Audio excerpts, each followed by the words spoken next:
وقتی ازم دوری دنیام جهنمه، حس میکنم هوا کمه، هر جا برم دورم، هر جا بری دوری، غربت تموم عالمه.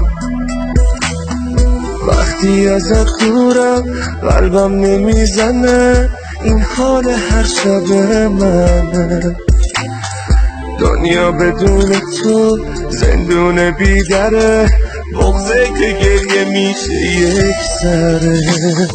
حال دلم با تو خوشه، بغضت صدامو میکشه، این عشقه. هر جا که میرم مقصدی، با من به دنیا اومدی، این عشقه. وقتی بهت فکر میکنم، حس میکنم عطر تو رو میگیرم، حتی من از تصور این که به من فکر میکنی میمیرم.